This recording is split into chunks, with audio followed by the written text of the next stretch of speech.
It was barely past dawn in Boston's financial district.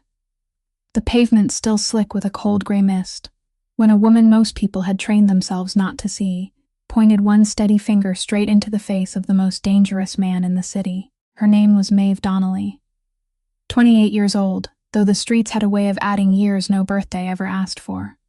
Her coat was 2 sizes too big and fraying at the cuffs, her boots were held together with tape, and her dark hair was tucked under a wool cap that had seen better winters. But her eyes were clear and calm and absolutely unafraid. In front of her stood Kieran Voss, 37, in a charcoal suit that cost more than most people earn in a year, his jaw like carved stone, a faint scar tracing the edge of his brow, and the kind of stillness that made grown men step aside without being told. His men were already reaching into their jackets. The whole street seemed to hold its breath. Maeve didn't, because seconds earlier, this man had stepped out of his gleaming black car and crushed the one thing she had left in this world, a small brass pocket watch, the last piece of the husband she'd buried 3 years ago, and he'd walked on as if it were nothing at all. So she squared her shoulders, lifted her chin, and said the words that stopped an entire block cold. "Didn't your mother teach you any manners?" Nobody speaks to Kieran Voss that way. Nobody. And yet, this homeless woman who'd lost her home, her career, her name, and every soft thing life had once promised her, looked into the eyes of a man who could make people disappear and simply refused to look away. What she doesn't know is who he really is. What he doesn't know is who she used to be. And what neither of them can possibly imagine is that the thread connecting these two strangers runs 3 years deep, buried under a secret so dark that when it finally surfaces, it'll shatter everything they thought they understood about that terrible night and about each other. If this kind of story moves you, do us a small favor. Tap that like button, share this with someone who believes people deserve to be seen, and subscribe with notifications on so you never miss what happens next. Now, let's get back to that cold morning in Boston, where one broken woman just told the most feared man alive to mind his manners. The question hung suspended between them like a blade that had not yet decided which way it would fall, and Kieran Voss repeated it once more. Slower this time, his voice lower.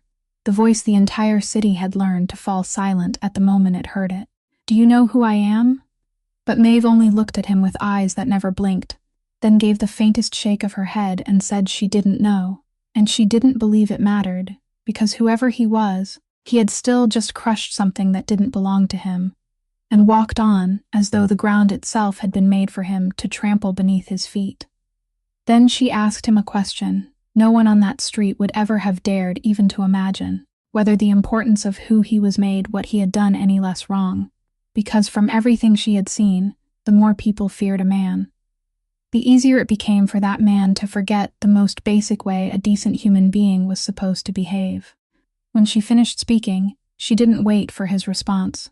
She dropped to her knees in the cold mist that lay across the sidewalk, her knees touching the damp concrete, and both hands began searching among the broken pieces.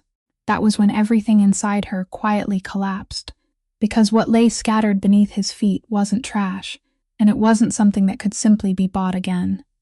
It was the dented brass casing, the snapped needle, and the shattered glass of the only thing that still carried the warmth of a hand that no longer existed in this world. Her fingers trembled as she picked up each fragment, trembling not from the cold, but from a pain far too familiar, rising inside her once again, and she placed every piece carefully into her other palm, as though there might still be some way to put them back together, as though time itself might turn backward if only she were gentle enough. The entire street remained there watching. His men still kept their hands inside their coats, waiting for a nod, but that nod never came, because Kieran Voss was staring down at the woman kneeling at his feet, and something very strange was happening behind his eyes. Something that had slept in silence for a very long time suddenly stirred. He watched those trembling hands. He watched the way she cradled fragments that were worthless to the rest of the world, yet were an entire world to her alone, and something he had believed long dead inside his chest began to ache with a dullness he couldn't name. He had stood before hundreds of people who wept and begged. He had watched men fall to their knees before him and plead for mercy, and not once had he been moved. But this woman wasn't asking him for anything. She wasn't asking for pity. She was simply gathering the pieces of her own sorrow in silence, and somehow that made him feel small in a way he never had before. Then, to the astonishment of everyone standing around them, Kieran Voss himself bent down. The straight, expensively tailored line of his back folded over the cold sidewalk, and the fingers that hadn't picked up anything dropped or scattered in years reached toward a tiny shard of glass still lying beside the gutter. He lifted it awkwardly, almost hesitantly, then placed it into her open palm. In that moment, when their hands nearly touched, the distance between the most powerful man in the city and the woman who had nothing vanished completely. He raised his eyes to hers and spoke a word that the men who had followed him for years had never once heard him say to anyone. "I'm sorry." Only 2 words, dry and clumsy, like a language he had never learned how to pronounce, but they were real. Maeve lifted her head and studied him for a long moment, as though weighing how much sincerity lived inside that apology. Then she nodded slowly, not the nod of someone who had forgiven him, but the nod of someone acknowledging that, at the very least, he had finally done one thing right. She closed her fingers around the broken pieces, rose to her feet, brushed the damp dust from her knees, and quietly said that she hoped the next time he walked through this world, he would remember that the small things lying beneath another person's feet were sometimes all that person had left. Then she turned away and walked step by step into the gray mist as it slowly dissolved beneath the first sunlight of the day. She didn't look back even once. She left behind a man standing rooted in the middle of the street, a man who, for the first time in his life, had no idea what order he should give next.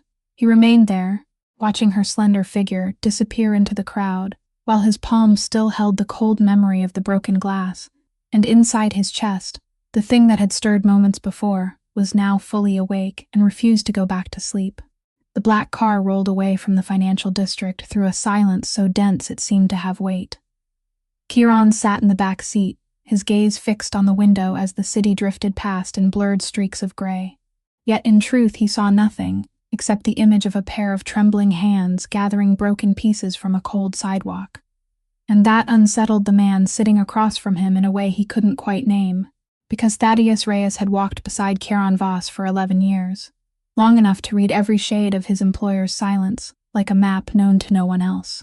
In all those 11 years, he had never once seen Kieran turn his head to look back at anything he had left behind. Not a face, not a name, not a street, because that was the unwritten law by which this man lived. What was over no longer existed. What stood in his way was removed. What had ceased to be useful was forgotten. Yet now, Thad was watching his boss tilt his head toward the window, like a man who had dropped something important and didn't know how to go back and find it. He knew something had changed. He simply didn't yet know what. It wasn't until much later, after the glass towers had fallen behind them and given way to the familiar roads along the harbor, that Kieran finally spoke, his voice low and flat like still water before a storm. He told Thad to find out everything about the woman from the street corner that morning. Her name, where she came from, who she had once been before she became someone sitting at the edge of the world that way. Thad lifted his eyes to him through the rearview mirror, struggling to keep his face as neutral as a wall, though inside he had gone still. In 11 years of service to Voss Group, he had received countless orders that made people disappear, orders that caused an entire dock to change hands overnight, orders he had carried out without asking a single question, but never before had he been given one as strange as this. It wasn't meant to punish anyone. It wasn't meant to seize anything. It was simply meant to know, to understand. And it was precisely that harmlessness on the surface that sent a colder shiver through him than any threat ever had.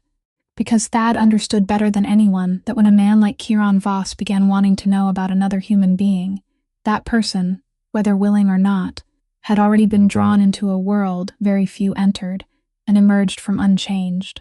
That world had a name Boston spoke only in whispers: Voss Group. On the surface, it was a transportation and real estate corporation with brightly lit office towers and lawful contracts stamped with red seals. Beneath that polished shell, however, lay an intricate network controlling the ports, the warehouses, and the rivers of money moving through the city after dark. It was an empire built on silence and fear, with Kieran Voss seated at its summit like a shadow. Everyone knew was real, but no one dared name aloud. Through all the years he had occupied that throne, he had grown so cold that even he had forgotten he had ever been capable of warmth, until that morning. until those trembling hands. Thad pulled out his phone and typed a few brief instructions to his people, though his eyes never left the motionless figure of his employer in the back seat. A strange feeling rose inside him, half curiosity and half a vague premonition that something was about to begin. He found himself wondering who the woman in the old knit hat truly was, and how, with nothing more than a few words spoken in the middle of a street, she had managed to do what no enemy, no rival, and no bullet had accomplished in 11 years. She had made Kieran Voss turn around and look back. When the car turned into the estate hidden behind rows of leafless trees, Thad glanced into the rearview mirror one final time and saw that his boss was still clenching his right hand into a fist, as though the cold of a shard of broken glass remained trapped in his palm and he couldn't make himself let it go. And Thad understood that whatever was beginning, it had already begun, and there was no way left to stop it. While the black car disappeared behind the rows of trees surrounding the estate, Maeve had already walked for nearly an hour to return to the place she called shelter, a dry patch beneath the overpass spanning the river on the southern edge of the city, where the endless groaning of traffic overhead had become so familiar that she had come to think of it as a kind of lullaby. When she slipped through the opening in the chain-link fence and stepped inside, a rough voice greeted her from the darkness. It belonged to Hollis, a man past 50, with a scraggly silver beard and eyes that always carried the quiet humor of someone who had lost nearly everything, but had somehow held on to his kindness. He was the first person who had shown her where to hide from the wind, which places the police tended to patrol, and how to keep her feet dry through a Boston winter. During the months she had spent drifting through the streets, he had become the closest thing to family she had left. Hollis took one look at her face and fell silent. He didn't ask what had happened. He simply shifted aside and made room for her on the worn sheet of cardboard. Maeve sank down beside him and opened her palm beneath the dim light spilling from a street lamp above, revealing the broken pieces she had clutched tightly throughout the entire walk back. The bent brass casing, the snapped hand, the tiny shards of glass. Only then, when there was no one left before whom she needed to appear strong, did she allow her shoulders to sag, because that pocket watch had never been merely an object. It was the last fragment of another life, a life where she wasn't a shadow on the pavement, but a woman who was loved. The watch was a first anniversary gift from her husband, who had told her that the time they had together was the only possession truly worth keeping. But 3 years ago, a sudden tragedy took his life, leaving her entirely alone. Soon after, a devastating turn of events at her hospital job stripped away her nursing license, leaving her ruined, jobless, and eventually homeless. One step at a time, she had slid all the way to the bottom, until everything left of her existence was crammed into an old backpack and the shattered pocket watch now resting in her palm. Hollis sat beside her without saying a word. He only rested his calloused hand gently on her shoulder, the gesture of a man who understood that some grief didn't need comfort, only the presence of another human being. Maeve closed her fingers around the broken pieces, pressed them against her chest, and lowered her head. At last, she allowed the tears to fall in silence. There were no sobs, no cries, only quiet trails of tears from someone who had learned that crying louder wouldn't change a thing. In the darkness beneath that overpass, with the constant roar of traffic above, she wondered how much a person could lose before there was nothing left to take. She didn't know that on the other side of the city, inside a warm and luxurious room beyond anything she could imagine, a man had just ordered her entire life pulled apart to discover who she truly was. And she didn't know that her name, the name that had been buried for 3 years, was about to be spoken aloud again in a way that would change everything. 2 days later, after night had settled over the estate and only the glow of a desk lamp spilled across the dark wood-paneled walls, Thad entered Kieran's study with a thin file tucked beneath one arm, and an expression he had tried to keep neutral throughout the entire walk up the stairs, but couldn't completely conceal, because what he had uncovered had forced even him, a man who believed nothing could surprise him anymore, to read the documents 3 times just to make certain he wasn't mistaken. Kieran looked up from the untouched glass of whiskey before him and motioned for him to speak. Thad placed the file on the desk and began with the most harmless information. The woman's name was Maeve Donnelly. She was 28 years old, a former emergency room nurse with a professional license, and a record so spotless it was nearly perfect until 3 years earlier, when everything in her life collapsed within the span of a few short months. Kieran nodded and waited until Thad hesitated, turned to the next page, and spoke the name of the hospital where Maeve had once worked. The moment that name left his lips, the entire room seemed to freeze, because it wasn't just any hospital. It was the very place where, 3 years earlier, on a night Kieran would never forget even if he lived 100 lifetimes, his only younger brother, Julian, had been taken into the emergency room after an accident and had never walked out again. And Thad, in a voice so quiet it was almost soundless, delivered the final piece. According to the internal records his men had uncovered, Maeve Donnelly had been the nurse directly involved in Julian's emergency treatment that night, and she was also the person later held responsible for his death. Her ruined name, her revoked license, her buried career, all of it had begun with that same fateful night. When Thad stopped speaking, silence fell over the room with the crushing weight of a sunken stone. Kieran sat completely still, but the hand holding his glass suddenly tightened until his knuckles turned white. Inside his mind, 2 images collided with enough force to fracture everything he believed he understood. On one side was the woman kneeling on a cold sidewalk, gathering each broken piece with trembling hands, the first person in years to awaken something that had lain dormant inside his chest. On the other was the cold body of the younger brother Kieran had held in his arms in the morgue, the brother whose grave he had stood before and sworn he would avenge. And now those 2 images were bound by the same thread. The woman who had made his deadened heart begin to beat again might also be the woman who had killed his own brother. Kieran set the glass down very slowly, as though any sudden movement might cause him to shatter. Then he closed his eyes, while an entire storm of conflict churned behind his stone-still face, because 2 men were tearing at each other inside him. One was Kieran of the underworld, the man who demanded blood for blood, who insisted that whoever had taken Julian from him must be crushed, no matter who that person was. The other was the Kieran, whose buried humanity had opened beneath the early morning light on the sidewalk 2 days earlier, the part of him that kept insisting that the woman with clear eyes and trembling hands couldn't possibly be a killer, that something in this story didn't fit, that a hidden piece was still missing. Thad stood in silence, watching his employer struggle with an emotion he had never once seen on that face in 11 years, and he was wise enough not to say another word. He simply waited until Kieran opened his eyes again. The shock had vanished from his gaze, replaced by a cold and focused resolve. In a low voice, he told Thad to find every record from that night, every detail, every minute, because before he decided what to do with that woman, he needed to know exactly what had truly happened.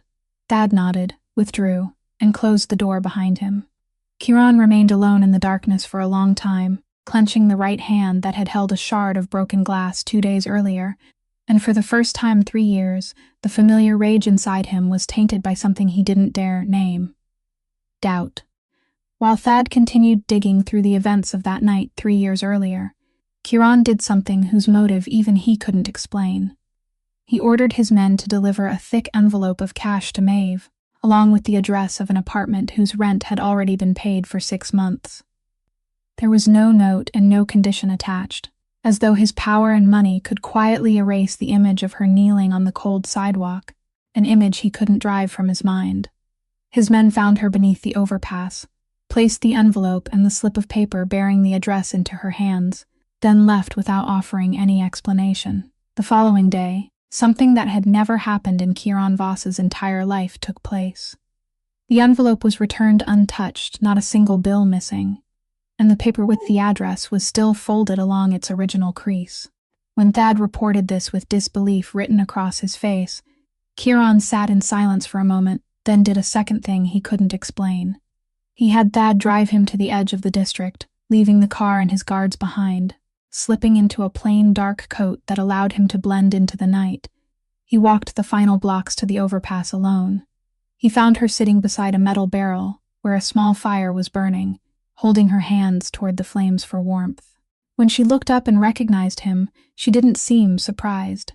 She merely raised one eyebrow, as though she had already guessed that a man like him wouldn't accept rejection easily. Kieran asked her directly why she had returned the money. It was enough for her to leave this miserable place, enough to give her a roof, a warm bed. She studied him for a long time before answering, her voice calm, without anger, but without the slightest trace of deference. She said she didn't know where the money had come from. She didn't know whether it was clean or dirty, didn't know who had sweated or bled so that it could exist, and she would rather sleep peacefully beneath that overpass than lie in a soft bed, purchased with something she didn't understand. The one thing life hadn't yet taken from her was the right to hold her head up and look at herself in the mirror each morning, and she wouldn't sell that right at any price. Kieran stood in silence, because for years he had been accustomed to believing that everything and everyone had a price. He had bought officials, witnesses, even the silence of people who should have spoken. Not once had he met someone his money couldn't reach. Yet this thin woman sitting beside a small fire, a woman who had almost nothing left, had refused him as casually as though she were declining a cup of tea, and it filled him with an uneasy mixture of irritation and respect. He asked whether she knew whom she was refusing, and she answered that she still didn't know who he was and still didn't believe it mattered. The only thing she knew was that he was trying to use money to purchase peace for his own conscience, not because he truly cared about her. And if he wanted to feel better about what had happened that morning, that was his problem, not hers. The words were as sharp as a knife, cutting directly into a place Kieran hadn't expected, because they were true, and their naked accuracy left him without an answer. But Maeve wasn't a saint. She didn't speak with the noble air of someone bestowing wisdom. She spoke with the weary honesty of a person who had grown tired of people, who believed money could solve everything. She added that she wasn't especially good or holy either. There had been nights when she was so hungry she had considered keeping the money, but because she knew exactly how easily hunger could make a person fall, she had even more reason to hold on to the last boundary she had left. Once she crossed it, there would be no road back. And Kieran, the most powerful man in the city, stood beneath that overpass amid the smell of smoke and the bitter cold, and for the first time in his life he felt that he was the poorer of the two. He looked at her for a long while, then gave a small nod. He didn't argue. He only said that he understood. Before turning away, however, he stopped and asked a question that surprised even him as he heard it leave his mouth. He asked whether he could return the next day, without money, only to talk. Maeve studied him cautiously for a long moment before giving a shrug and saying the sidewalk belonged to everyone. He could come if he wished. And for the first time in many years, Kieran Voss walked away carrying not a victory, but a question. And he did return. Not just once, but again and again. Throughout the days that followed, Kieran appeared regularly beside the fire beneath the overpass at dusk, still wearing the same plain dark coat, still without an entourage. Maeve gradually grew accustomed to the presence of the strange man she was convinced was nothing more than some arrogant businessman who had grown bored with his own riches, because she could read it in the way he stood, the way he spoke, the bearing of someone accustomed to giving orders and being obeyed. Instead of becoming cautious around him, she decided to do what she did with everyone who behaved as though the world owed them gratitude. She began correcting him. The first time was when Hollis brought them 2 cups of hot coffee he had received from a nearby charity kitchen. Kieran took his cup without saying a word, and Maeve immediately raised an eyebrow and stared at him until he irritably asked what she was looking at. She replied calmly that she was waiting to see whether a grown man knew how to say thank you when someone gave him something. That Hollis had walked nearly 2/3 of a mile through the cold to bring back those 2 cups of coffee, and the least Kieran could do was look him in the eyes and offer a proper word of thanks. Kieran froze, turned toward Hollis, and after a rare moment of hesitation, nodded and said, "Thank you," stiffly, like a machine relearning a language that had rusted away. Hollis laughed and declared that the young fellow might still be worth saving, while Maeve nodded with the solemn satisfaction of a judge who had barely awarded a passing score to a struggling contestant. Another time, when a homeless woman passed by and asked to warm herself beside the fire, Kieran instinctively ignored her as though she were invisible. Maeve spoke up again, more seriously this time. She told him that the habit of treating people as though they didn't exist was the most frightening thing a person could possess, that someone who was hungry could still ask for food, but being looked through as though one were transparent was what killed people from the inside. She said a person's character wasn't measured by how he treated those with more power than he had, but by how he treated those who could do absolutely nothing for him. Kieran remained silent for a long time after that, because her words had touched a place he had believed was hardened beyond feeling. What kept drawing him back, again and again, wasn't simply that she was right. It was the way she spoke, without fear, without calculation, without expecting him to grant her anything. She spoke to him with a clear and unguarded honesty he had never encountered in a lifetime spent among flattery, lies, and terror. Beside her, he wasn't Kieran Voss, ruler of a shadow empire. He was merely a man being scolded by a poor woman because he had forgotten to say thank you, and strangely that made him feel lighter in a way power never had. One afternoon, she asked what kind of work he did that made him carry himself with such constant suspicion, as though he expected someone to stab him in the back. Kieran stiffened for an instant, then answered vaguely that he worked in transportation and real estate. She laughed and said that explained everything, because businessmen like him always believed they were far more important than they truly were. Then she teased that if he frowned a little less, he might not look quite frightening enough to scare children.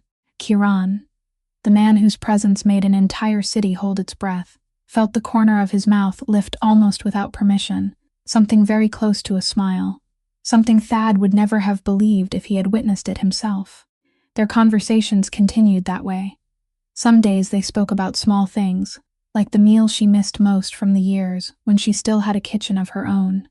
Other days they talked about Hollis and the terrible jokes he told that somehow made everyone beneath the overpass laugh aloud.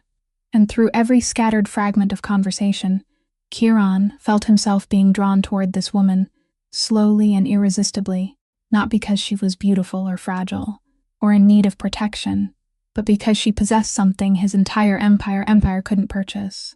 She still looked at the world with an unbroken belief that human beings, no matter how far they had fallen, deserved to be treated as human beings.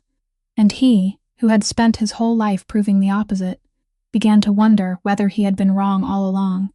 But that newly awakened feeling had barely begun to take root before it was cut down in a single evening, when Thad entered Kieran's study and placed on the desk a file many times thicker than the first one, complete, detailed, stamped, and copied directly from the hospital's own archival system, records his men had paid a considerable price to obtain. As Kieran turned each page beneath the desk lamp, the part of his humanity that had slowly opened during those evenings beside the fire began to close again, layer by layer, like ice reforming over the surface of a lake that had only just begun to thaw, because everything written in black and white stood in complete opposition to the woman he had believed he was beginning to understand. The records clearly stated that Maeve Donnelly had been the primary nurse on duty the night Julian was brought in. They stated that mistakes had been made during the monitoring and treatment process. They stated that the internal investigation that followed had assigned responsibility to her, resulting in the revocation of her license and the destruction of her career. It was all there, unmistakable, cold, and merciless, much like the nature of Kieran's own work. He sat before those pages for a very long time, feeling as though someone had poured ice water into his chest, because over the past several days he had allowed himself to forget why he had first sought her out. He had let their conversations, the cups of coffee, and her blunt reprimands lull the original, ruthless purpose from his mind. Now the file struck him like a slap, dragging him back into reality. The woman he had nearly allowed himself to trust, the woman who had made his lifeless heart begin to beat again, might very well be the person who had taken Julian from him, the only younger brother he had left in this world, the brother whose cold body he had held in the morgue, and before whose spirit he had sworn that his death would never be allowed to disappear into silence. The familiar rage, the rage that had slept through those gentle afternoons, now rose more violently than ever, mixed with something even more bitter than anger, the sense that he had been betrayed by his own heart. He cursed himself for being foolish enough to let a face and a few kind words deceive him. He, a man who had built an empire on suspicion and cruelty, had nearly fallen before the very thing he should have distrusted most. Thad stood in silence and watched his employer's face harden once more into the familiar mask of stone. He realized that the spark of humanity that had begun to glow inside Kieran over the past few days had been extinguished. In its place stood the man Thad had followed for 11 years, cold, precise, and dangerous. Kieran closed the file with a decisive motion and rose to his feet. In a voice so flat it was frightening, he told Thad that he needed to see her that night, alone. Thad hesitated and asked whether they should wait until everything had been verified more thoroughly. Because he knew this man well enough to understand that when Kieran Voss walked away with that look in his eyes, someone usually paid the price. But Kieran merely put on his coat and said that he didn't need anything else verified. He needed to look directly into her eyes and ask her himself, because if she had deceived him all these days with that clear and innocent expression, then he needed to witness the moment her mask finally fell. Throughout the drive back to the familiar overpass, Kieran sat in the back seat, his hands clenched into tight fists, while the image of those trembling fingers gathering broken pieces from the sidewalk echoed through his mind, now darkened by the shadow of the pages he had just read.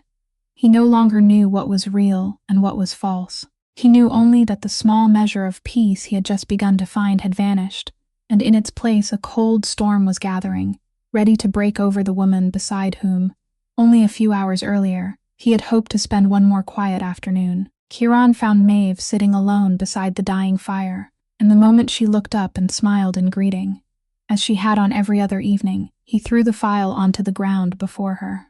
The pages spilled across the cold concrete, and in the voice that had frozen over once again, he asked whether she recognized the name written there, whether she remembered the night 3 years earlier in the emergency room, whether she remembered a man named Julian Voss. The instant she heard that name, the color drained from Maeve's face.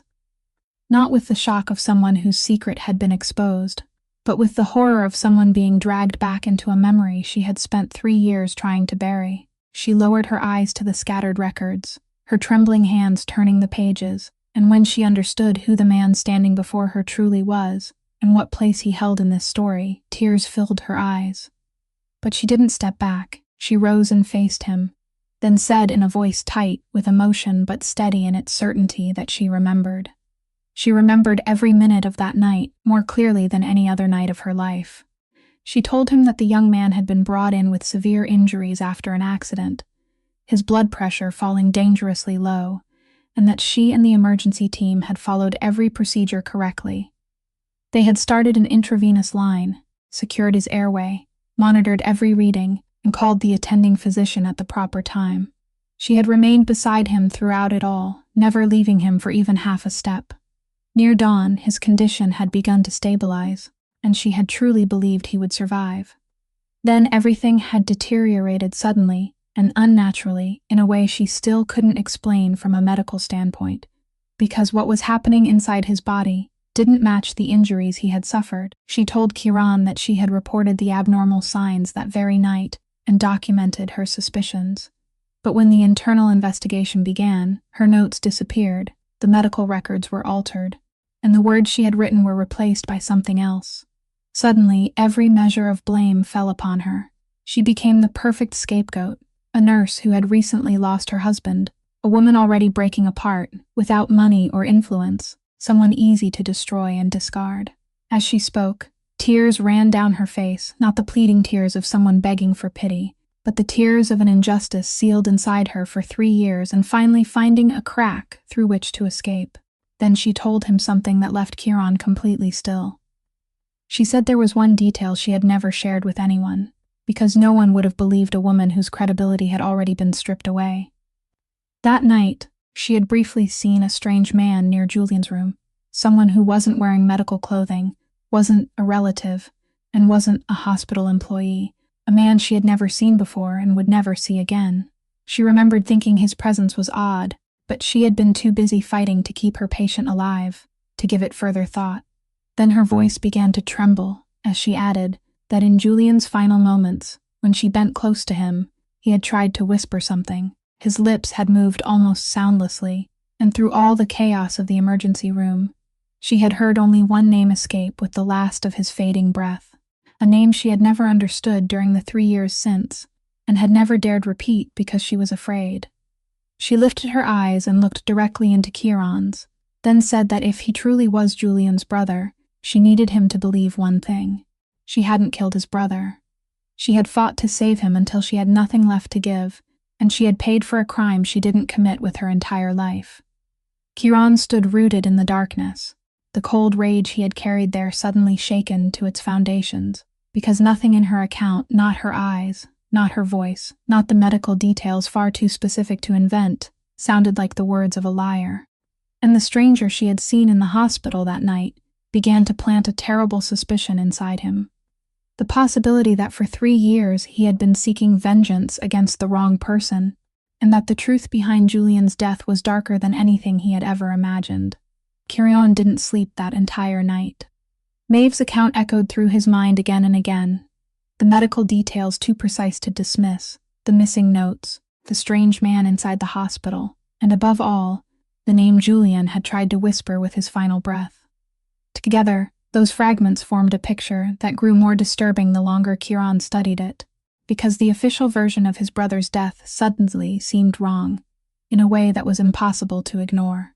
The following morning, he summoned Thad and ordered him to reopen everything connected to Julian, not only the hospital records, but every trace his brother had left behind before he died, because Kieran had suddenly remembered something he had overlooked during 3 years consumed by grief and rage.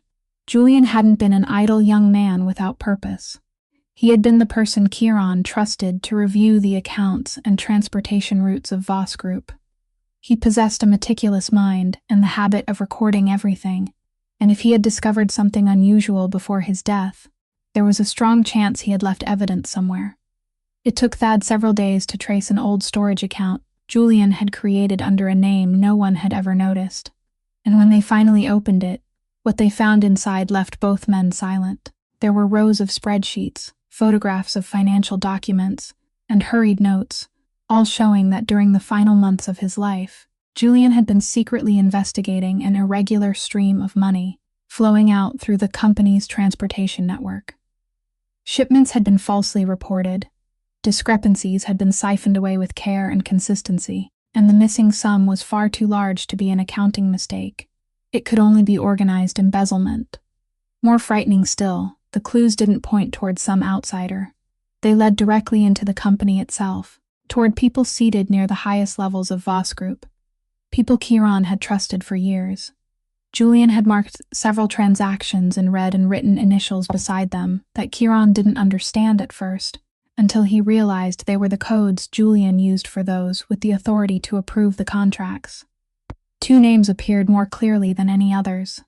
The first was Finnegan Walsh, the man responsible for coordinating the shipping routes at the port, someone Kieran had always considered so loyal that he had never believed surveillance was necessary.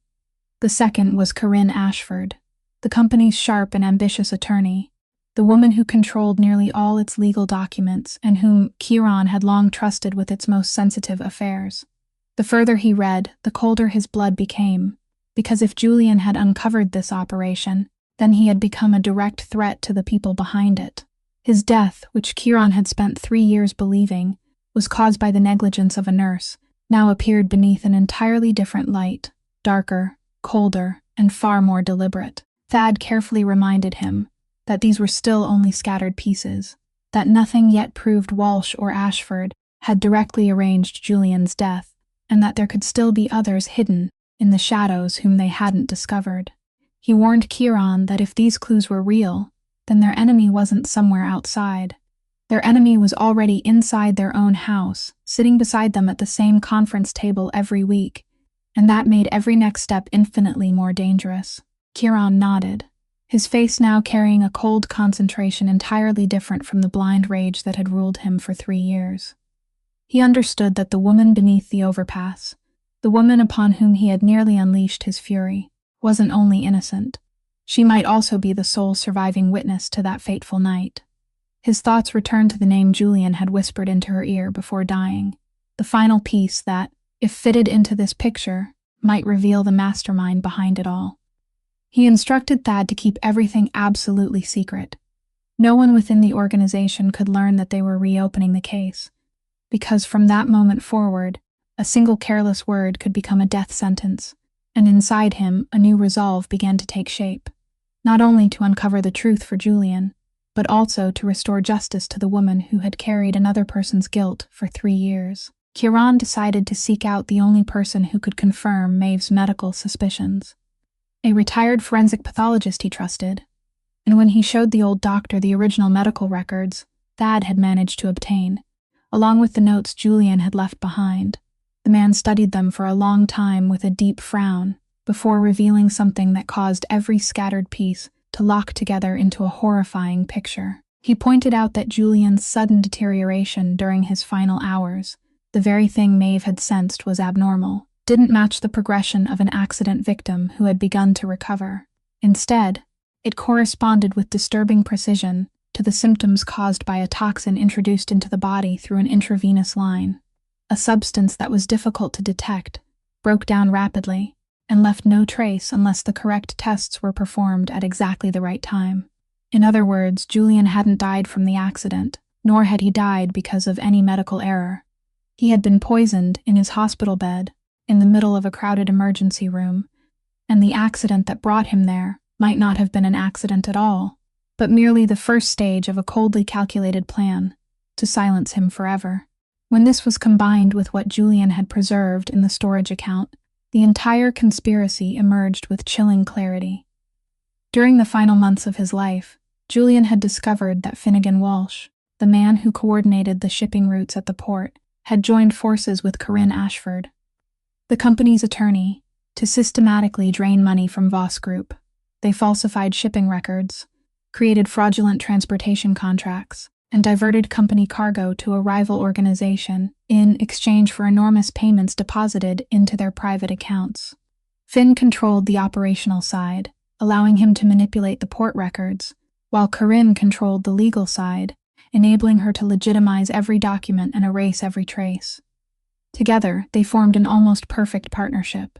Julian, with his meticulous habits, had accidentally noticed the discrepancies, and the deeper he investigated, the clearer the truth became.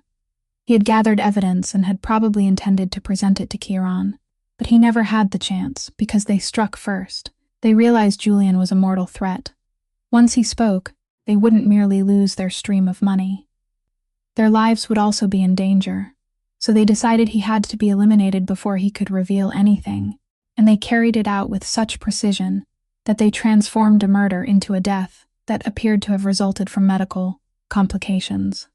But the most vicious part of their plan was that they needed someone to take the blame, a perfect excuse that would allow the investigation to close without anyone looking more deeply. Maeve Donnelly was the ideal scapegoat, the primary nurse on duty that night, a woman who had just lost her husband, who was emotionally shattered, without money, influence, or anyone standing behind her.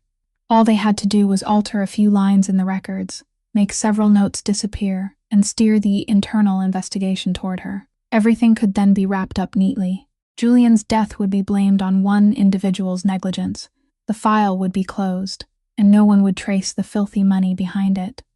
While the true killers continued occupying positions of power within the company, an innocent woman was stripped of everything and thrown to the lowest edge of society, forced to bear the punishment for a crime she had actually been the only person trying to prevent. Kieran listened with both hands clenched so tightly that his skin split and bled because he understood a truth more bitter than anything he had imagined. For 3 years, he had directed all his hatred toward the wrong person. He had allowed the real killers to remain beside him, sitting at the same table, drinking from the same bottle, while the only person who had fought to save his brother was treated with suspicion and had nearly been punished by his own hand. What frightened him most wasn't the cruelty of the conspiracy, but how close its architects had been. They weren't enemies from outside. They were people within his own house, names he had once trusted completely. And now that he knew the truth, he understood that this game was far more dangerous than he had ever believed. When the first shock began to fade, Kieran started examining the entire board with the cold eyes of a man accustomed to calculating every move, and the longer he thought, the more clearly he saw something that sent a chill down his spine. Maeve wasn't merely an innocent woman who had been falsely blamed. She was the only surviving witness from that night, the only person who had stood beside Julian's hospital bed during his final moments, the only person who had seen the abnormal symptoms with her own eyes and managed to record her suspicions before those notes were erased.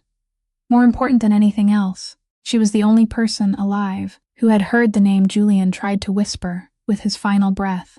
The name Kieran now believed was the key that could identify the mastermind behind everything, that transformed her from a forgotten scapegoat into the most dangerous threat to the people responsible for the crime. Kieran traced their reasoning backward and finally understood why they had allowed her to remain alive for 3 years. In their eyes, destroying her credibility had been more than enough. They had turned her into someone whose words carried no weight at all, a nurse, stripped of her license for negligence, a mentally broken widow who had lost her mind after her husband's death, a homeless woman barely surviving beneath an overpass. Even if someone like that came forward and spoke about the strange man inside the hospital, or about the name she had heard from the lips of a dying patient, no one would bother believing her. People would simply dismiss it as the invention of a bitter woman trying to escape responsibility. That was why they hadn't dared to kill her back then, with old Benedict Voss keeping a suspicious, watchful eye on the closed files. A sudden murder would have raised too many questions. Instead, destroying her credibility and keeping her under a silent, crushing surveillance was far safer. They calculated that a disgraced, broken woman living on the streets was as harmless as a dead one. And for 3 years they had been right. Until now. Until everything changed because of one variable none of them could have anticipated. Kieran Voss, the most powerful man in the city, the only person with enough strength and motive to reopen the entire case, was now sitting beside that very witness, every afternoon beneath the overpass. Kieran shuddered as he understood what that meant. As long as Maeve remained an unknown woman no one trusted, she was safe. But the moment they discovered that she was close to him, that he was listening to her, that the mouth they had believed silenced for 3 years had suddenly found a powerful pair of ears, willing to believe it, every layer of their protection would collapse. She would no longer be a harmless witness. She would become a ticking bomb that had to be dealt with immediately. The threat they believed they had neutralized 3 years earlier would be active once again. And this time they wouldn't make the mistake of allowing her to live. Kieran understood that his own concern, those afternoons he had spent seeking her out beside the fire, the very thing that had begun pulling him out of darkness, might also be the thing that pushed Maeve toward death. The cruel irony of it left him struggling to breathe, because she still knew nothing. She still believed he was merely a grim businessman, whom she was trying to teach how to behave like a decent human being. She didn't know that simply sitting beside him was enough to place a target on her back. Kieran summoned Thad and issued his orders with a rare urgency in his voice. Maeve was to be watched and protected day and night, but with absolute discretion. She couldn't be allowed to notice, and no one inside the organization could learn of it, because the smallest mistake revealing that he cared about this woman would be no different from pointing directly at the place where their enemies needed to strike. Thad accepted the order with a heavy heart, because he understood that the game had entered a new and far more dangerous stage. This was no longer merely about reopening an old case. It had become a race against time to protect a human life. Both men knew that Maeve would remain safe only as long as the secret held, but secrets like this, in a world filled with watching eyes and listening ears like the world of Voss Group, never remained hidden for long, and just as Kieran had feared, the secret didn't remain hidden for long, because in the world of Voss Group, where every powerful person had eyes and ears of their own, the fact that the boss had repeatedly driven alone to the overpass at dusk couldn't escape notice forever. The first person to sense that something was wrong was Corinne Ashford. Because Corinne wasn't the kind of woman who could be deceived easily. She hadn't risen to her position through luck, but through a mind as sharp as a blade and an almost merciless ability to read people. She had grown up in poverty and watched her mother be crushed by those who possessed money and power, and from an early age she had told herself that there were only 2 kinds of people in this world, those seated at the banquet table and those lying on the menu. She had sworn she would never belong to the second kind. That cold ambition had brought her to Voss Group, and it was also what had led her to join forces with Finn to drain the company from within. Not because she lacked anything, but because she wanted enough power and money to ensure that she would never again depend on anyone's mercy. In her eyes, Julian had been nothing more than an obstacle standing in her way. Now, when her people reported that Kieran had been spending time with a homeless woman beneath an overpass, her keen instincts immediately sounded an alarm. She ordered an investigation, and when the name Maeve Donnelly appeared, along with the history of a former nurse connected to the night Julian died, the blood in Corinne's veins seemed to freeze. She understood at once what had taken Kieran days to piece together. The witness she had believed permanently buried beneath the filth of disgrace 3 years earlier was now sitting beside the most dangerous man of all. If Kieran chose to listen to her, if the name Julian had whispered as he lay dying was spoken into the right ears, then the entire fortress of power Corinne had spent years building would collapse in a single night. And it wouldn't merely collapse. She would lose everything, her freedom, her fortune, and perhaps even her life. Corinne wouldn't allow that to happen. She summoned Finn to a private meeting in a deserted office late at night, and in the frighteningly calm voice of someone discussing murder as though negotiating a contract, she told him about the threat now rising before them. Finn, a man more accustomed to action than thought, immediately panicked and demanded that they strike at once, but Corinne dismissed the idea. She warned him that any clumsy move now could arouse Kieran's suspicion and drive him to investigate more deeply. The woman's death had to look natural, accidental, like the inevitable misfortune of a homeless person living on the streets, a robbery that turned violent, an accident in the night, anything, as long as it left no thread leading back to them. Finn nodded, and beneath the dim light of that room, the same two people who had coldly poisoned an innocent man 3 years earlier once again decided the fate of another human being, simply because she knew too much. Yet what made Corinne terrifying wasn't her naked cruelty.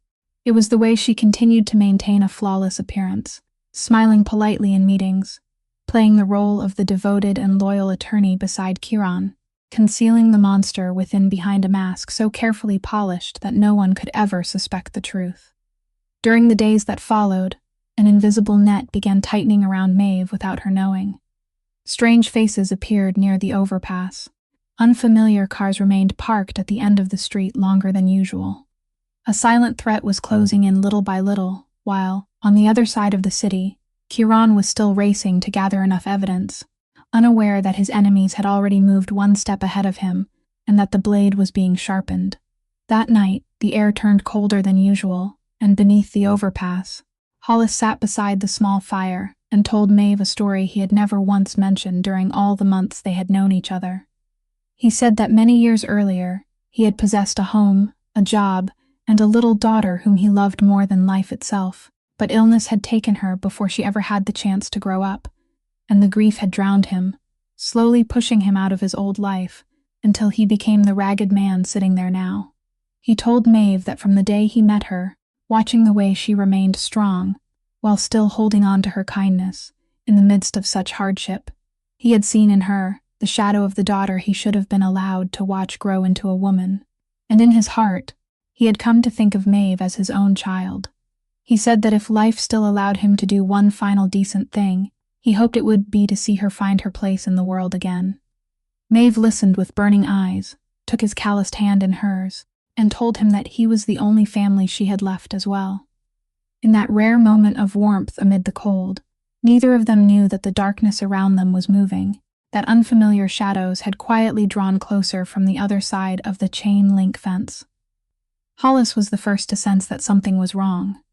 The instincts of a man who had survived on the streets for far too long made him fall suddenly silent, his ears straining toward the soft scrape of footsteps that didn't belong there. Then everything happened very quickly. He shoved Maeve hard toward the opening in the fence and shouted for her to run, his voice urgent and commanding in a way she had never heard before. Maeve stumbled and turned back, trying to pull him with her, but he had already placed himself between her and the shadows rushing forward. He yelled at her not to stop, to keep running and find help. In the chaos of that darkness, Maeve heard only the brutal sounds of impact, bodies struggling, objects crashing to the ground, and Hollis grunting through the fight. Every sound struck her like a knife, while her legs carried her forward in obedience to his final command. She ran from beneath the overpass, crossed the dark street, and plunged into the night with her heart pounding wildly and tears streaming down her face. She kept running until she reached the lights of a gas station that was still open and screamed for help. Only minutes later, the guards Kieran had secretly stationed around the area arrived. Men who had been watching from a distance but had been drawn away that night, by a staged disturbance at the far end of the street. By the time they reached the overpass, the attackers had vanished into the darkness, and Hollis was lying beside the fire, which had nearly burned itself out. He had used his own body to buy Maeve enough time to escape. They rushed him away that same night, but his injuries were too severe, and before dawn arrived, the man who had once lost his own daughter died after saving the daughter fate had sent him near the end of his life. Maeve collapsed when she heard the news. She had lost her husband, her career, and her home, and now she had lost the only person who still regarded her as family. She clutched his old knit cap against her chest and wept without sound, tormenting herself with the belief that she should have been the one lying there instead of him. In the midst of that unbearable grief, a cold question began to form inside her mind. Why would anyone want to hurt a homeless woman who had nothing left? Why had those shadows come for her with such deliberate purpose? The guards, acting under Kieran's strict and urgent orders to prioritize her safety above all else, immediately secured the area and gently guided the devastated Maeve into the waiting car, driving her away from the bloody scene and straight toward the secure sanctuary of the estate. The attack hadn't been random. Their enemies had made their move. His worst fear had become reality, and the blood of that kind man, however indirectly, was partly on his own hands. Kieran wouldn't allow her to remain there for another minute. He met her at the gates of the estate, hidden behind rows of trees, his face drained of color, because he understood immediately what Maeve hadn't yet had time to grasp. And only when the heavy gates closed behind them, when Maeve stepped into a world of soaring ceilings, dark wood-paneled walls, and men in suits standing guard at every entrance, did she begin to understand who the man she had scolded beside the fire every afternoon truly was. When she asked him directly, Kieran no longer tried to avoid the truth. He told her about Voss Group, about the underground empire over which he ruled, and about why the entire city held its breath whenever his name was spoken. Maeve stepped backward, her whole body seeming to freeze, because the man who had quietly sat beside the fire and listened to her speak about kindness, the man she had begun to trust, was the very embodiment of the ruthless world of power that had destroyed her life. She was torn between anger at having been deceived and the undeniable truth that he had just saved her life. In a trembling voice, she asked whether Hollis had died because of him, and Kieran didn't hide from the question. He admitted that the attackers had targeted her because she had grown close to him, and that he would carry the weight of that truth for the rest of his life.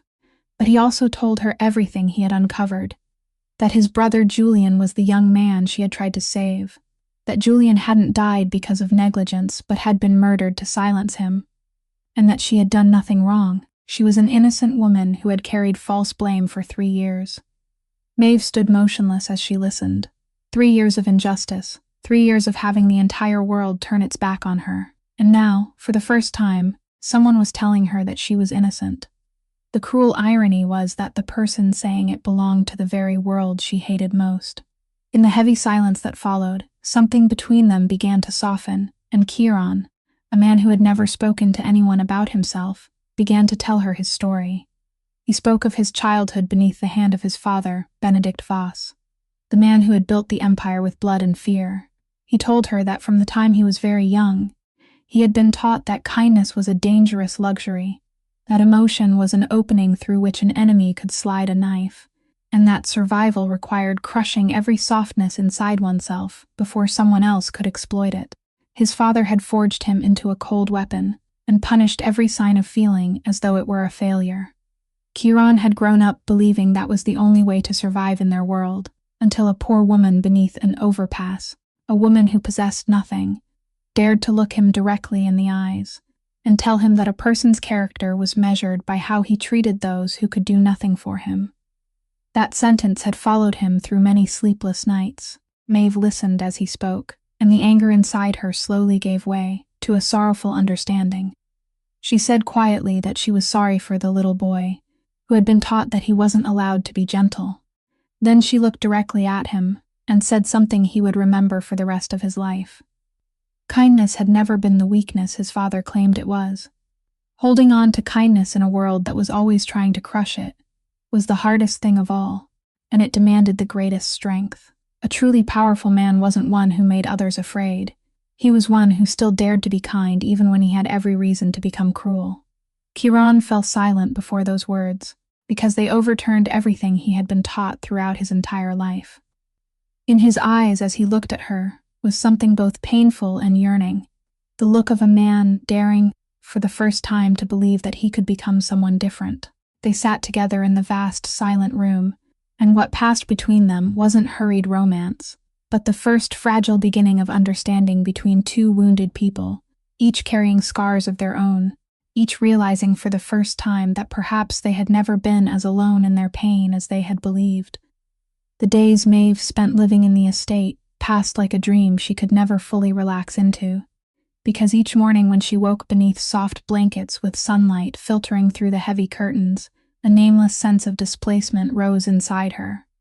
She, who had grown accustomed to the cold beneath the overpass, to the smell of smoke and the endless groaning of traffic overhead, now found herself surrounded by a luxury so complete that even the silence felt foreign, and the contrast made it impossible for her to forget that this place had been built by the very kind of power that had destroyed her life. She walked through hallways lined with expensive paintings, watched men in suits lower their heads and call Kiran boss, and reminded herself that every brick in this mansion might have been paid for with someone else's sweat or tears. Yet what tormented her most wasn't the splendor of the place, but her own heart, because the closer she came to Kiran, the harder it became to maintain the distance her reason told her she needed. She caught herself waiting for the evenings when he returned, and sat across from her at the long table, when the cold armor of the crime lord fell away, and all that remained was a weary man covered in scars she was slowly beginning to understand. They talked late into the night, sometimes about Julian, sometimes about ordinary things, and within the silences between their words, a quiet, aching tension continued to grow, an attraction both of them felt but neither dared to name. There were moments when he handed her a cup of tea and their fingers brushed, making her breath catch. There were times when he looked at her longer than necessary, and she had to turn away to hide the heat rising into her cheeks. Each time it happened, she scolded herself and wondered how she could allow her heart to respond to a man who belonged to the very world that had taken everything from her, how she could sit in the home of a mafia boss and forget that men like him, and the shadow empire he ruled, had indirectly caused Hollis's death only nights earlier. She thought of the kind man who had fallen to save her, and felt shame pierce through her, as though allowing herself to feel any warmth now was a betrayal of him. She thought of her late husband, of the shattered watch she still carried inside her backpack, and wondered whether her heart was betraying that memory as well. At night, lying awake in the vast and unfamiliar room, she was torn between two selves. One was the wounded woman who had learned not to trust anyone, and who built walls around herself for protection. The other was a part of her she had believed dead for years, the part that longed to be truly seen, to have someone remain beside her, the part that responded to the awkward tenderness Kiran was slowly learning how to offer. She hated herself for allowing that part to live again, because she knew better than anyone the price of giving trust to the wrong person. She had once possessed everything, and had lost it all, and the fear of losing again was so great that sometimes she wanted to pack her old backpack and leave, simply to preserve whatever small piece remained inside her. Yet every time she considered going, she remembered the look in Kiran's eyes when he spoke of a childhood in which he had been taught to crush every trace of softness.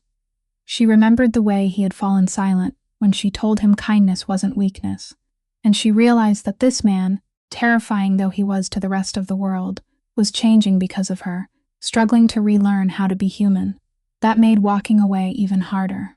One evening, while rain tapped softly against the windows, they sat together for a long time beneath the warm light, speaking very little, surrounded by a silence filled with everything they hadn't dared to say.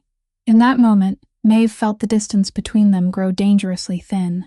She found herself leaning toward him as though pulled by an invisible force, then stopped herself at the final second, her heart pounding, because she knew that once she crossed that line, there would be no way back. She wasn't ready to give the last fragile piece of herself to a man whom both reason and memory warned her to distrust. Kiran seemed to sense the struggle inside her, and what unsettled her most was that he didn't push. He simply drew back and gave her the space she needed.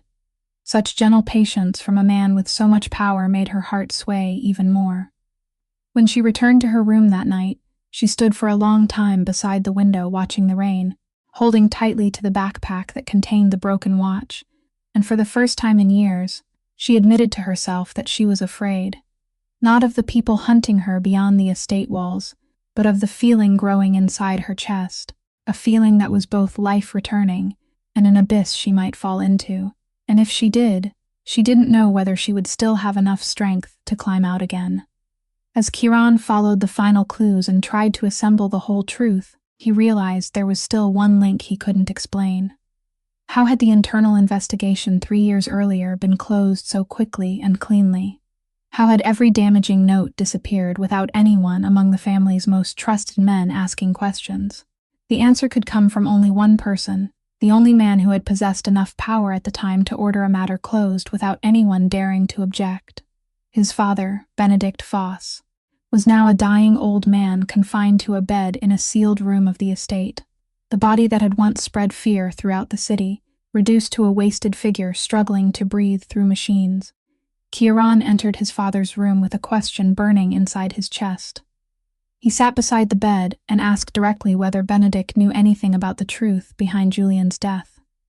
Through the clouded eyes of a man standing at the edge of life, Benedict studied his remaining son for a long time. Then, instead of denying it, he slowly closed his eyes, as though the burden he had carried for 3 years had finally reached the moment when it had to be laid down. He began to speak in a broken voice. He confessed that he had known. He had known Julian hadn't died because of the accident, or because of negligence. He had known from the beginning that someone within their own house had been responsible. The admission struck Kieran like a blow that stole the air from his lungs. He demanded to know why. Why had his father known and done nothing? Why had he allowed the person who murdered his own son to remain free? Benedict, with rare tears gathering at the corners of eyes that had never wept throughout an entire lifetime, explained the ruthless reasoning that had tormented him for the past 3 years. At the time, Benedict knew Julian had been poisoned by someone inside, but the traitors had covered their tracks flawlessly. Sensing his health rapidly failing, and knowing his active power was slipping away, he found himself surrounded by enemies both inside and outside his house. He knew that raising suspicions without concrete proof would trigger an internal coup, destroying the family entirely before he could unmask them.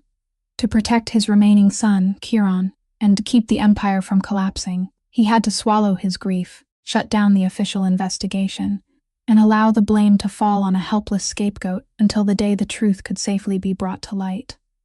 He had chosen the only path of survival left to him. He had ordered the investigation buried, allowed the killers to escape for the time being, and worst of all, agreed to let the blame fall upon an innocent outsider, a nurse without power or influence, because that was the only way to close the matter without awakening suspicion. Benedict admitted that he had known the woman was innocent.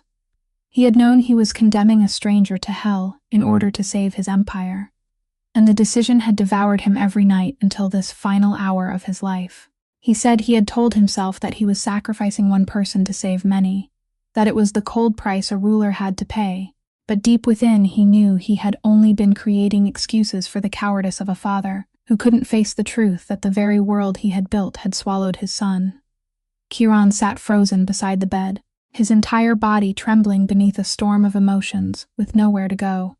He wanted to hate the man for selling away Julian's justice and burying the life of an innocent woman, yet at the same time he was shaken by the terrible tragedy of a father trapped between 2 choices that both led to loss. In that wasted figure, he no longer saw only a monster. He saw a man who had become a prisoner of the unforgivable decisions demanded by the empire he himself had created. Benedict reached for his son's hand, his own trembling hand nearly without strength, and whispered his final plea. He knew he didn't deserve forgiveness and wasn't asking for it, but he begged Kieran to do what he himself hadn't possessed the courage to do. Finish what Julian had left unfinished. Bring those responsible into the light. Restore the good name of the woman he had cast into darkness. And don't allow this empire to turn you into what it had turned him into. In that moment, Kieran understood that the burden of an entire bloodline, steeped in guilt, had fallen upon his shoulders, that the truth he had uncovered didn't merely expose the traitors, but revealed the decay buried within the very roots of his own family. He understood that the road ahead was no longer simply about revenge. It was a choice about the kind of man he intended to become, whether he would become like his father, or choose to be different.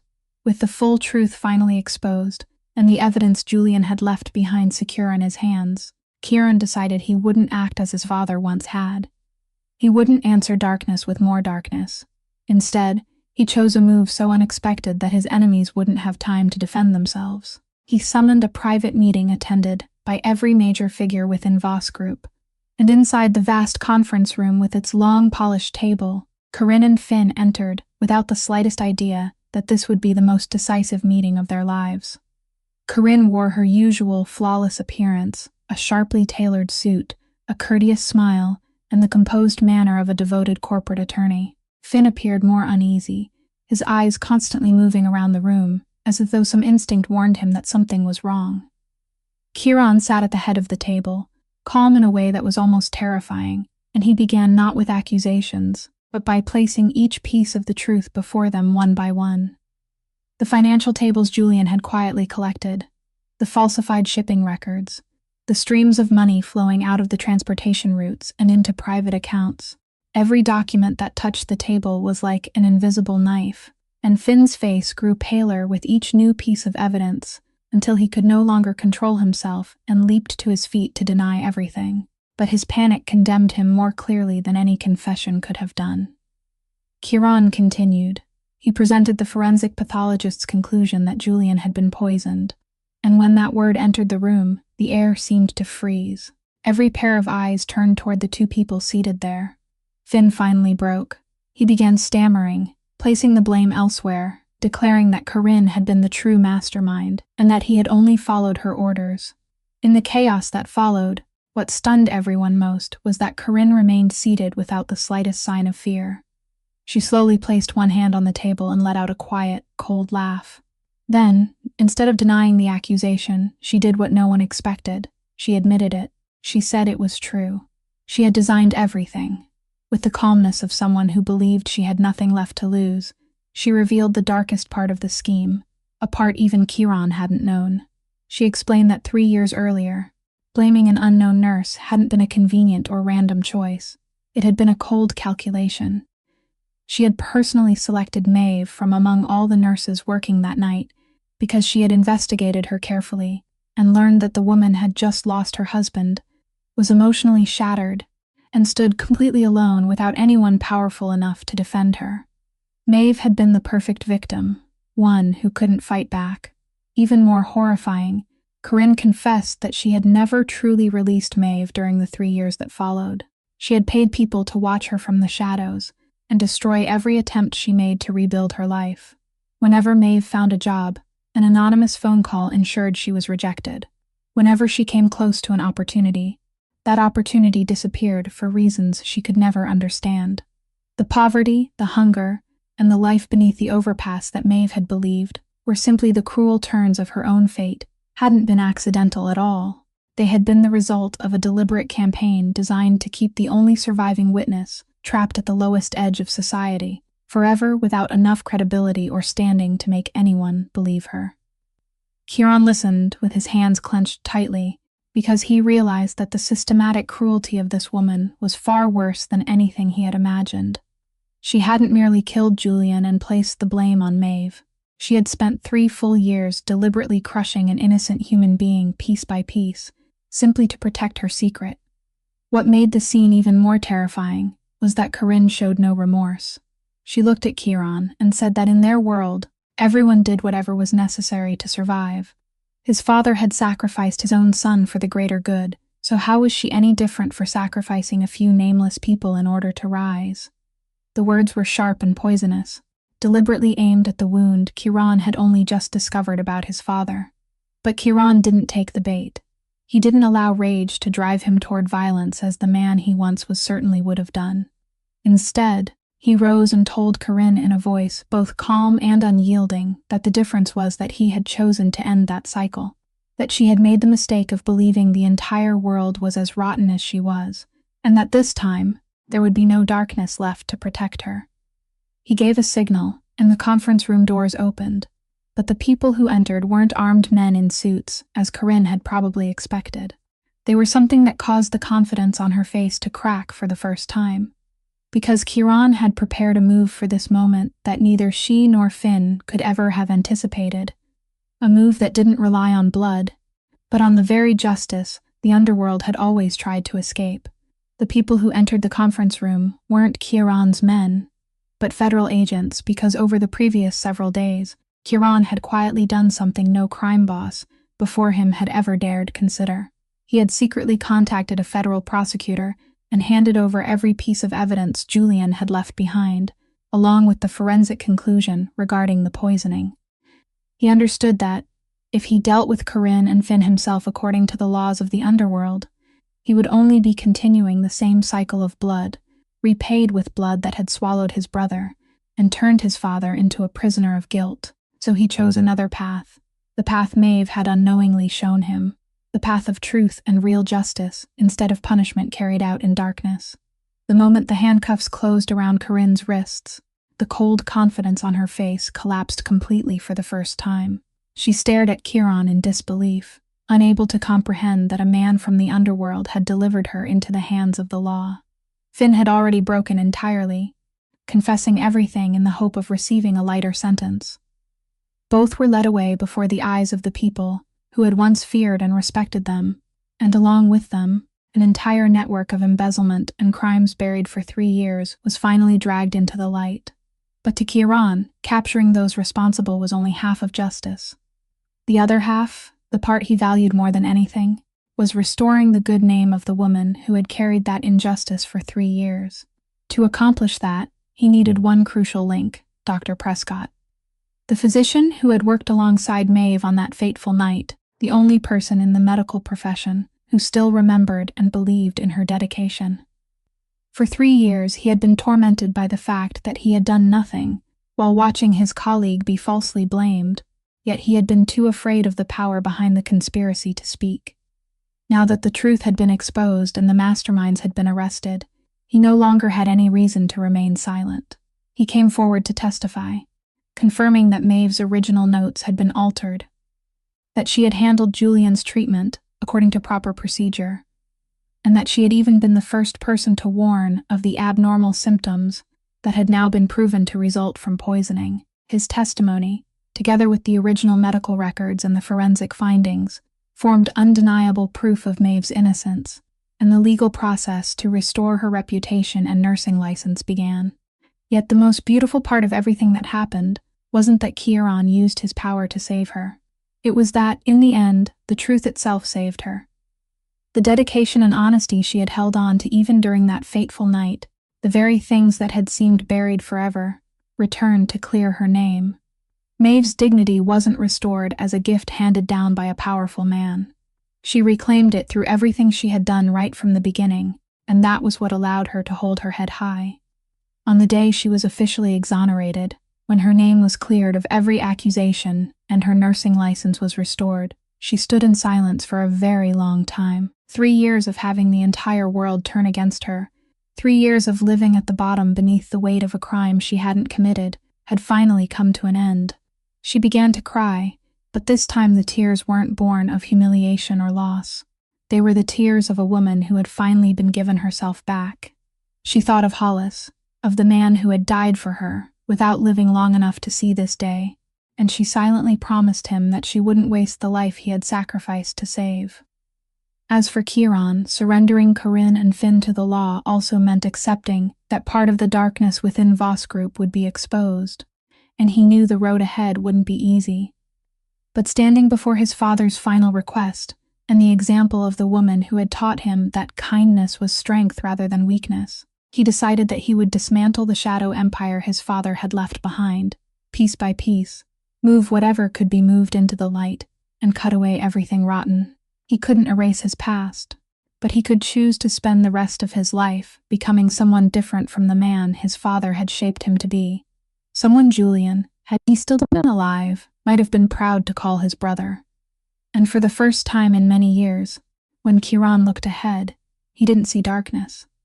He saw the faint but genuine light of a new beginning, A few weeks after every storm had passed, on a spring morning when the first sunlight of the day poured gold across the streets of Boston, Kieran came to Maeve carrying a small box in his hand, and when she opened it, she fell completely still, because inside was the brass pocket watch that had belonged to her late husband, the watch that had shattered beneath Kieran's foot on that fateful morning. But now it had been made whole again. Every broken piece had been patiently restored over many weeks, by the finest craftsmen Kieran could find. The hands moved steadily once more. The glass was clear again, and when Maeve pressed it into her palm, she heard the soft ticking she had believed was lost forever. Kieran quietly told her that he couldn't return the years she had lost, and he couldn't undo the pain his world had caused her, but at the very least, he wanted to return the thing he had broken with his own hands. With tears shimmering in her eyes, Maeve understood that the gift was more than a watch. It was the fullest apology he could ever offer, closing the circle that had begun between them on that cold morning so long ago. She didn't return to work in the great hospitals that had once rejected her. Instead, she used everything she had endured to open a free clinic for homeless people, those who lived at the edges of society, and whom the world had trained itself to overlook. She understood better than anyone what it felt like to be seen as though she were invisible, so she made the clinic a place where everyone who entered was welcomed with a respectful gaze and a kind greeting. She placed Hollis's old knit cap on her desk so that every day she would remember the man who had traded his life for the chance to give her this future, and she devoted herself completely to her work as a way of honoring his sacrifice. Kieran quietly stood behind her throughout that journey. He funded the clinic but never sought attention for it, and day by day he continued dismantling the darkest parts of the empire he had inherited, bringing whatever he could into the light. Yet the greatest miracle wasn't found in power or money, but in the quiet transformation taking place inside him, because one morning, at the very corner of the financial district where everything had begun, people saw the man who had once made an entire city hold its breath stop beside a homeless person huddled against the cold. He bent down, placed a cup of hot coffee into that person's hands himself, looked directly into their eyes, and offered a kind greeting, the very thing he never would have done 3 years earlier. When he looked up, Maeve was standing there watching him, a smile spreading across her lips.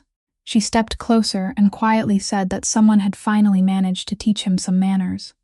Kieran looked at her, his eyes warm in a way no one could have imagined on that cold morning years before, and answered that it hadn't been his mother who taught him. It had been her.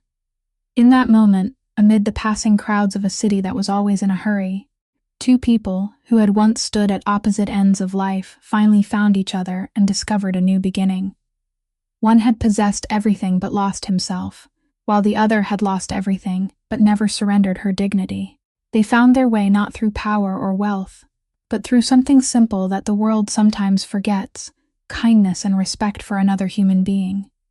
The story of Maeve and Kieran leaves us with a profound lesson, that a person's dignity isn't determined by whether they are rich or poor, by their position or possessions, but by the way they preserve their self-respect and kindness even when life has taken everything from them.